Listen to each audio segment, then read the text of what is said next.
All right, everybody, welcome to What the Flick, the final half season of Breaking Bad. It's arguably the most important television show ever, and somehow it's just fucking me and Alonso. Ida Rolla turned around there, was like, what do you mean it's the most important show ever? That's Star Trek Voyager.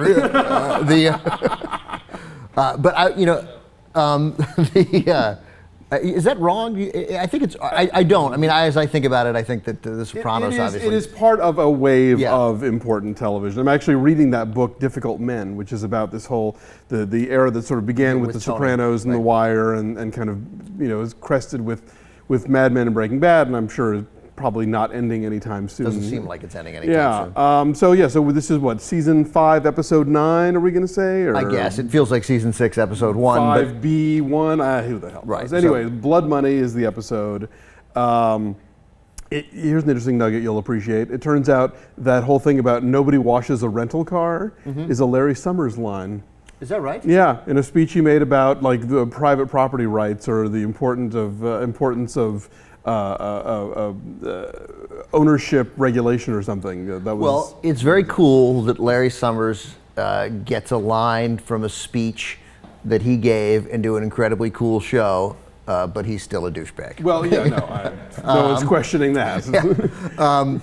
Blood Money, we talked about it before. Well, tell us about the episode. Okay, so basically we're picking up right where we left off with Hank on the crapper, picking up leaves of grass and realizing, ding ding, that finally the lightning bolt hits him, that Walter White is indeed Heisenberg. And so he now has to reopen the whole investigation, and there's a kind of cool bit just going through the box and putting out all the pictures and like, oh yeah, that guy's dead, oh that guy's dead, that guy's dead.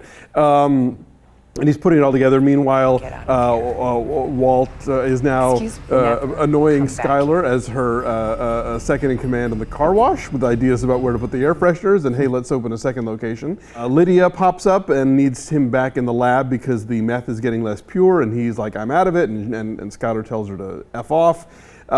Jesse is clearly still upset about the kid in the desert getting shot and is mentally distancing himself from all this, is trying to give his money away to the kid's parents and to Mike's granddaughter and because significantly, he knows Mike's dead. He knows Mike's dead, and once again, Walt lies to his face. But it doesn't. But it doesn't work. Like not so much. I think very clearly Jesse knows that Walt is lying. And his reasoning incredibly sound that these 9 the 10 guys in prison, right? The 10 witnesses that if he hadn't killed Mike would be coming after Walt, and Walt would be his paranoid self. Absolutely, yeah. And so it's very significant in that scene that Walt says to him twice, "I need you to believe me," right. Which is basically semaphore for I'm lying to you, but please believe what I'm saying. And then, of course, leading up to the big climax where finally Hank punches him in the face, and Walt tells him to tread carefully. Yeah, what a great final line there. What a really great final. It's like, just when you think he can't up the hubris stakes any higher, he just, goes for it. But also just such a great scene, like the moment of where they're getting serious. Hank lowers the garage door, like that's dramatic. All right, we're gonna have a man talk. Also, like the season premiere of season 5, we open with a flash forward to Hank's 52nd birthday, Walt's 52nd birthday, where he now has a beard. He's got an M60 in the trunk, and he bought from the great Jim Beaver. Right, at the Denny's, and now he is going to his house, which is horrifyingly abandoned. There are skateboarders in the pool. Yeah, significant time has passed. About a year. About a year, right? I mean, that's the crazy thing about this show. It took a year to go 5 seasons. Was 1 year of this guy's life. It started on his 50th birthday. We see his 51st birthday, and the flash forward's on his 52nd. So that's clearly where it will end. And he. So he's still alive, but we don't know where his family is. Still alive. He's growing hair. Right. So his cancer treatments are over. Doesn't mean he doesn't have cancer. Yeah. And he comes back to the house to get the ricin. The ricin. Yeah. Which is, I thought, after watching The Newsroom, which is all about sarin.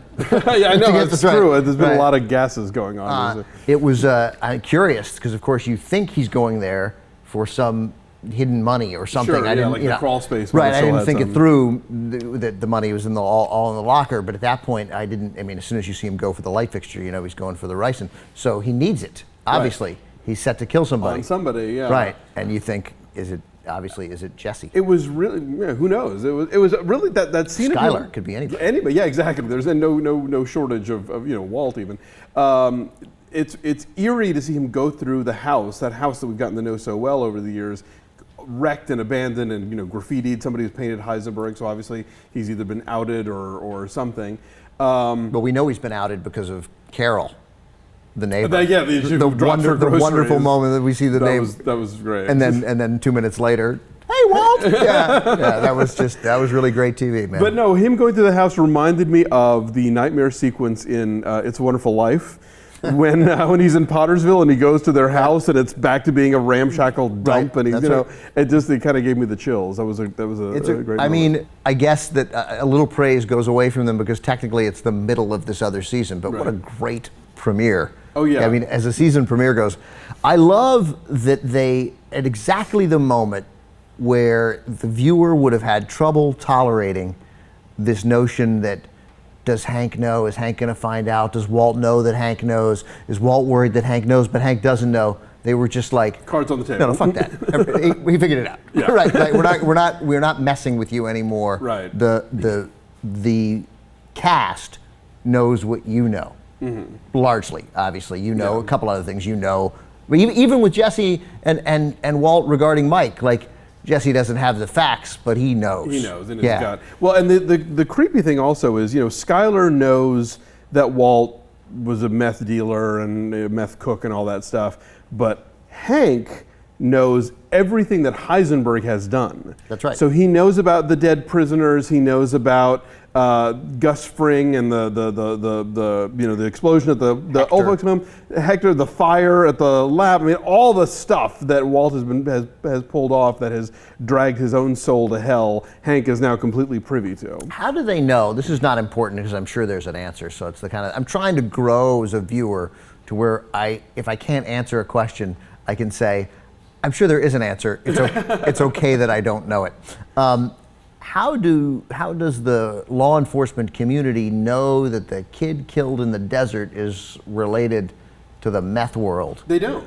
But then but Hank had a picture of the kid in the, almost certain because the kid was on the news because he's missing and the parents are trying to find him. Why would he have been in a file? Why would he be in Hank's? Why would he be in all that file? Oh, he was in Hank's. I didn't catch that. I believe that in the rush through of pictures of dead people that he was in there. Now maybe I started to think that the kid was killed and they know that was when a bunch of the methylene was. No, the whole thing about the methylene was it was going to be an invisible robbery. Remember, because they were going to put the water in, and then the people receiving it just would assume that the Chinese sent them a crappy batch. So the whole point of that train robbery was to be something that no one would know ever happened. That's right. So okay, I didn't catch that was in there. Then a potential small issue that and significantly Hank didn't mention it. He didn't say you killed a kid. Right. So he probably doesn't know. I guess, and Hank doesn't know also. Maybe that wasn't the kid I saw, but I thought it was. If you put a comment up. Right. Then let us know. I'm sure someone will let us know. Yeah. I guess that Walt also doesn't know that Hank doesn't know that Walt also poisoned the kid, Jesse's girlfriend. That's his alone. Although Jesse is not going to take a lot of arm twisting to believe that. Like now, knowing what he knows. It's true. Jesse might start working backwards. This will establish some ignorance on my part of just what kind of person I am. I don't even remember why Walt felt the need to do that. What was Walt's motivation to poison the kid? To get Jesse away from the family? It was because he had Saul's guy take the rice and cigarette out of the thing so that Jesse would think that he did it by accident.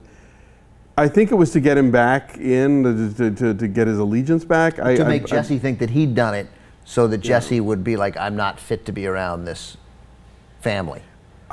I honestly don't remember. Yeah. So again. Man, there's just so much going on. I just read this. I didn't notice at the time. I bet you did, but I read it either in Vulture or Rolling Stone, who both did interesting recaps. But that interesting that Skyler and Walt were all brightly dressed. Yes, they were wearing creams. Conscious effort to be like, look how clean we are. Look. I mean, yeah, nothing. Yeah, I noticed that too. They were very beigey. Yeah, they were. And Walt, of course, usually wears dark clothing, but here he was, sort of. Right. I turned over a new leaf. Look, I have the clothes of a reputable businessman. Yeah, and I think it might have been Vulture. Matt Seitz pointed out that when he's talking to Lydia at the car wash, that he's being very Gus Fring. In terms of, the sort of like very above board business guy and, calm. And also that I thought significant that Walt didn't lie to Skyler. Like he obviously tried to keep that lie with Jesse going about Mike. That's necessary. Right. But he's given up and he didn't lie to Hank. Like he's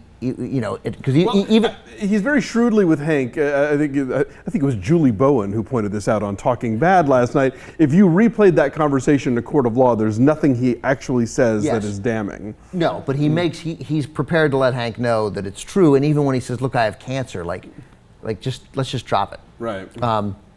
But he didn't say, "You're a madman. It's not true." And in fact, at the end, it ends with the threat. Yeah. That Hank's not going to misunderstand. But he told the truth to Skyler. Like, she's like, "Who was that?" And he's like, "I don't know, some crazy woman who wants to, which is what he would have done for years. Sure, An unsatisfactory lie, walked away from the conversation. Right. But here he was like, "Nope, that's a former business associate trying to get me back in," and I said no. Yeah, I mean, he can actually tell the truth for once because he's got nothing to lose there, Yeah, and I'm curious whether he's interested in telling the truth. And his 51st birthday happened how much earlier than where we are in present time? Not tons. I mean, the 51st birthday, that's when Skyler tries to drown herself in the pool, I believe. That was like the same day. Right, so a couple weeks. Well, I mean, I think some months have passed because there were some months between their conversation in the locker where he agrees to quit and Hank discovering the book. So we're about like 4, 5, 6 months into that 51st year. So the house's deterioration could have happened over maybe 6 months, 7 months, something like that. Right. And also because if indeed he became this sort of infamous drug lord and say the government seized everything, and then people vandalized the house. They fenced off. That could happen really quickly. No question, it could happen overnight. All right, obviously incredibly interesting. I don't because presumably the flash forward like he probably bought the guns from Jim Beaver that day. Like he probably had. That's probably his birthday. His 52nd birthday. Wow. All right, remarkable episode. More next week. And before I forget, I got the Larry Summers thing from Matt Iglesias at Slate. So just want to give credit where it's due. Thank you, Slate. And next week, the other chairs, presumably filled in by people who want to talk Breaking Bad. I don't know if there's anyone. I don't know if there's anyone out there who's interested in this program. Anybody watching the show? It's kind of a cult item, really. All right. Thanks, everybody.